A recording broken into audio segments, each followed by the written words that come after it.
Hello, hello. Good afternoon po, Direk.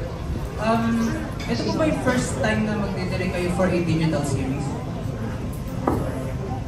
Sorry po. Ito po ba yung first time niyo na magdidirect for a digital series? Yes.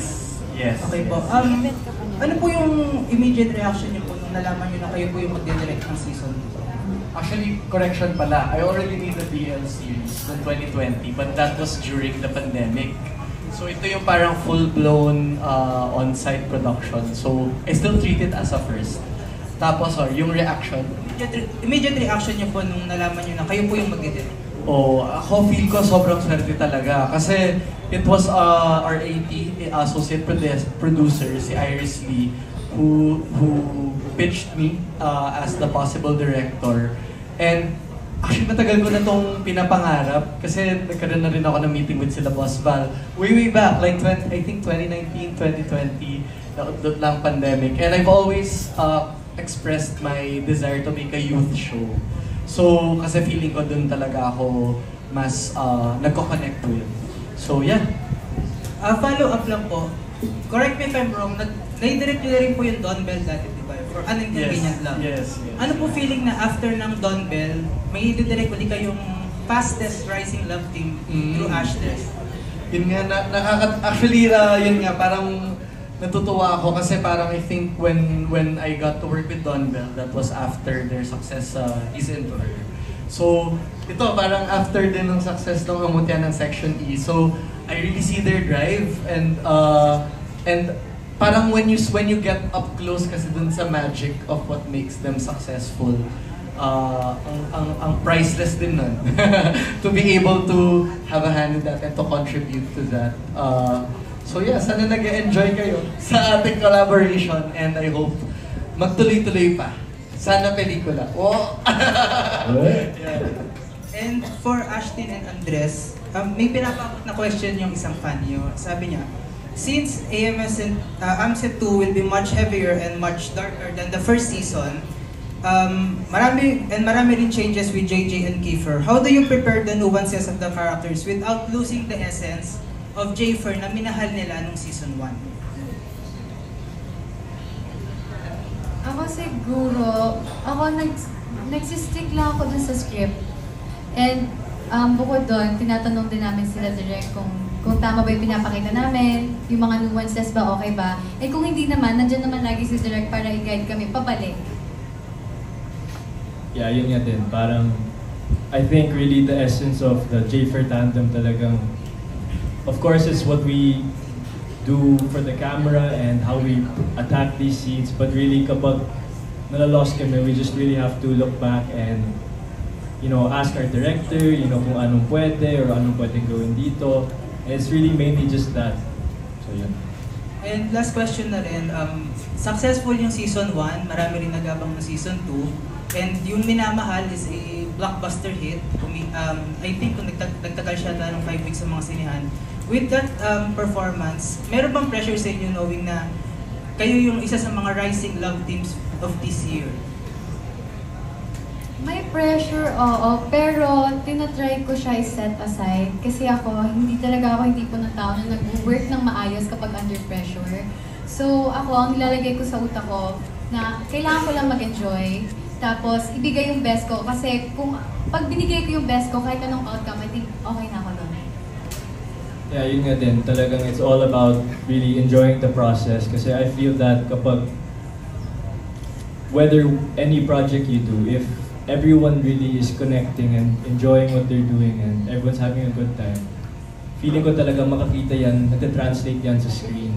And I really believe in the whole process of collaborating with everyone and yun po. Thank you. Thank you. Maraming salamat. Thank you. Now we are down to our last media friend. Let's have a TikTok content creator, Sab Santos. Hi there. Hello. Hi everyone. So, my first question is for Miss Lara. As a reader myself, sobrang dami namin inaabangan for this season, just like season 1. Is there a specific scene from book 2 na talagang inaabangan nyo to see kung paano nila gagampanan? Yes, unang-una is yung pag-aaway ng buong section. Gusto ko makita kung gaano kaseryoso yung cast sa role nila. As in, hindi naman ako aabangan suntukan talaga. Kasi makikita mo na kung mag-aaway-away talaga, ganun. And also, of course, the remarkable line, I miss you. Yun, hihintay ko rin yun. And gusto ko rin makita yung emotions lang. So, paiyakin si Ashley. Yun po. Thank you. And then, next one is, of course, I want to congratulate everyone for a very blessed 2025. Sobrang laki ng blessings nyo. Like, Ashton currently filming MMFF, Andres in Bagets, Rabjel just finished shooting for A Werewolf Boy. I just want to ask, with this very tight schedule, how do you manage your work-life balance or ano yung ginagawa nyo during your free days? During our free days, siguro kung na-memorize na namin lahat ng scripts or lahat ng dapat namin i-memorize, matutulog talaga para the next day, pag may work day na, makakapag-function kami ng maayos at may mabibigay kaming energy at mabibigay namin yung 100% namin. Ako naman talagang, I believe na rest comes in different ways, you know. Some of us like to sleep, a lot of us like to also work out. I believe it's about finding yung outlet mo, finding those windows kapag may free time ka, you'd like to do something that makes you feel fulfilled. And kapag, when you're fulfilled and you come to set, mas nagiging inspired ka to do well because you're recharged. Sorry. Ako din po, I'd like to rest lang when I have free time. And I take the time to really pray to God and spend more time with my family po.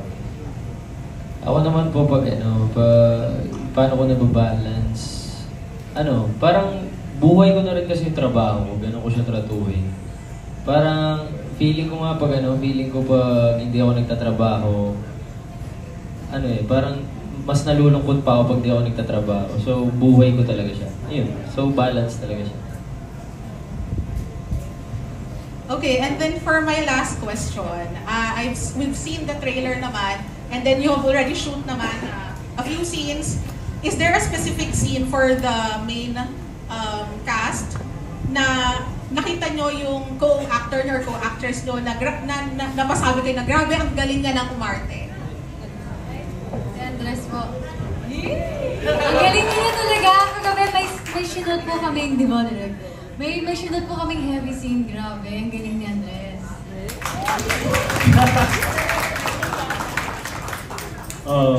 Wow, nakatawa naman. Kung may scene na, alam mo, sa tingin ko talaga, I think I have to commend everyone in this cast really. Everyone really stepped it up this season and I really believe that. I think it's because the idea din that we all came from a lot of work before coming into season 2, so parang naging mas nasanay na kami sa work and we're a lot more comfortable, and I really have to commend everyone here that we all just really stepped it up, and I really believe that you guys will get to see that in season 2 po. Lahat po, ramdam mo sa kanila lahat sila nag-improve kasi mas komportable na sila. Pero pinaka nakita ko talaga sa kanila po dalawa. Seryoso, parang nagulat po kay Ashton no isang araw, may eksena kami. Sabi ko, tumatawa-tawa pa po siya bago mag-take, pero sobrang hirap po talaga ng eksena niya na parang luluha talaga siya na luluha. Tapos bigla umiiyak siya, nagulat na lang po ako sa kanya, parang walang actor's cue, lumalabas bigla yung luha sa mata niya. Tapos ang galing, marami. Tapos si Dres naman, parang kahit anong eksena po niya ngayon, parang kaya-kaya na niya. Kasi parang nung season 1, parang palagi tayo nagpa-practice, di ba? Puro practice, gano'n. Tapos ngayon, ramdam mo po kay Dres talaga na parang pagdating niya sa taping, game siya lagi, parang ready na siya. Tapos yung Tagalog niya, sobrang nag-improve po talaga yung Tagalog niya. Nung isang araw kausap ko siya, dire-diretso Tagalog. Di ba? Yun po. Okay, thank you. That would be all po. Alright, maraming salamat po guys. That wraps up our Q&A session. Palakpak naman natin lahat ng mga nagtanong.